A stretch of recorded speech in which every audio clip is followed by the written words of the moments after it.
इकरा चौधरी। धन्यवाद अध्यक्ष महोदया। आज हमारे राष्ट्रगीत के 150 वर्ष पूरे होने पर हो रही महत्वपूर्ण चर्चा में गर्व के साथ एक भारतीय होने के नाते मैं अपने विचार रखना चाहती हूँ। सदन में इतिहास को तोड़ मरोड़ कर पेश करके फिर से मुस्लिम तुष्टीकरण के नाम पर भारतीय मुसलमानों को कटघरे में खड़े करने की कोशिश की जा रही है। लेकिन मैं सदन में बताना चाहूँगी कि हम भारतीय मुसलमान जिन्ना के आह्वान को ठुकराकर अपने इस प्यारे वतन की मिट्टी के साथ मजबूती से जुड़े रहे।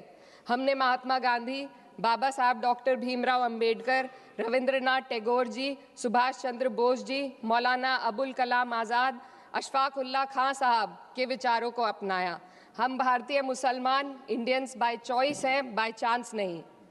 वंदे मातरम के किन छंदों को राष्ट्रगीत के तौर पर अपनाया जाए, ये फैसला सर रविंद्रनाथ टैगोर और सुभाष चंद्र बोस जी जैसे नेताओं के परामर्श के बाद हुआ। क्या अब हम उन महान नायकों की समझ पर प्रश्न चिन्ह उठाएंगे? उन्हें देश को बांटने वाला और तुष्टीकरण करने वाला कहने का पाप करेंगे? उन महान हस्तियों ने वंदे मातरम के उन छंदों को अपनाया जिन्होंने देश के हर वर्ग, हर धर्म के मानने वालों को एक सूत्र में पिरोने का काम किया। और मैं एक घटना आप लोगों के सामने रखना चाहती हूँ।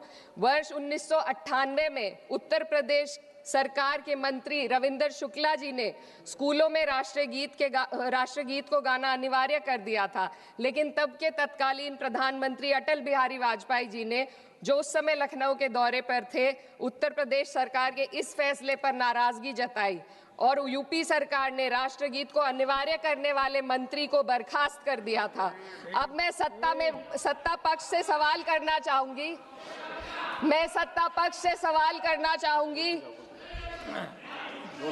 बोलने दीजिए। मैं सत्ता पक्ष से सवाल करना चाहूंगी कि जो विजन आजादी के समय के लोगों का था राष्ट्रगीत को स्वेच्छा पर छोड़ने का, उसी का अनुसरण माननीय अटल बिहारी वाजपेयी जी ने किया, तो क्या वे भी मुस्लिम तुष्टीकरण कर रहे थे? जी नहीं, अटल बिहारी वाजपेयी जी राजधर्म निभा रहे थे। देश में सब धर्मों को एक साथ लाना, सबके जज्बात का एहसास करना ही सबसे बड़ा राष्ट्रवाद है। माननीय अध्यक्ष महोदया, आज हमें वंदे मातरम के असली भाव को समझना जरूरी है।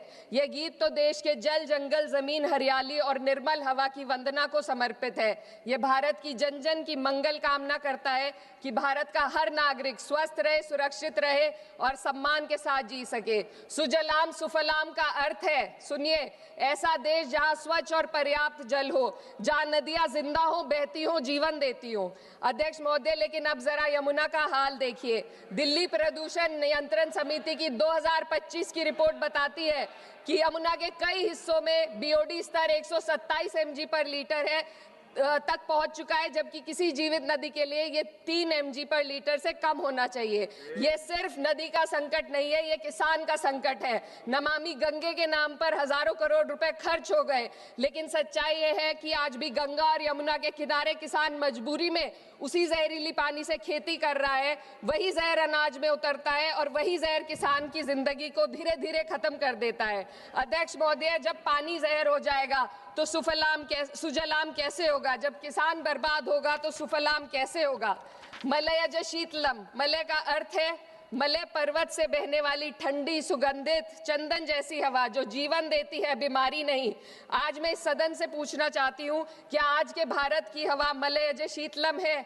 नहीं अध्यक्ष जी, बस संसद से बाहर कदम रखिए, एक गहरी सांस लीजिए। ये चंदन की महक नहीं, ये जहर है जो आपके हमारे फेफड़ों में उतर रहा है। दुनिया के 20 सबसे प्रदूषित शहरों में से 13 भारत में है। दिल्ली की हवा में सांस लेना मानो रोज 20 सिगरेट पीने जैसा हो। भारत हर साल सर्दियों में जहरीली हवा के प्रकोप में घिर जाता है। AQI गंभीर स्तर पर आ जाता है। ठंडी हवा का सपना अब गैस चेंबर की हकीकत बन चुका है। हम वो देश हैं जहां सरकार प्रकृति पर बने गीत का मान मर्दन तो करती है, पर उसी प्रकृति, जंगल, हवा, पेड़ को बचाने वाले कानूनों को धीरे धीरे खुद ही खत्म कर रही है। ये है आज के हमारे मलयज शीतलम की अफसोसजनक सच्चाई। अगर हम हवा को साफ नहीं कर पाए तो न सुजलाम बचेगा, न सुफलाम बचेगा। माननीय अध्यक्ष महोदया, सस्य श्यामलम का अर्थ है ऐसा देश जहां उपजाऊ जमीन हो, जहां खेत फसल से भरे हो और किसान कर्ज और निराशा में न डूबा हो।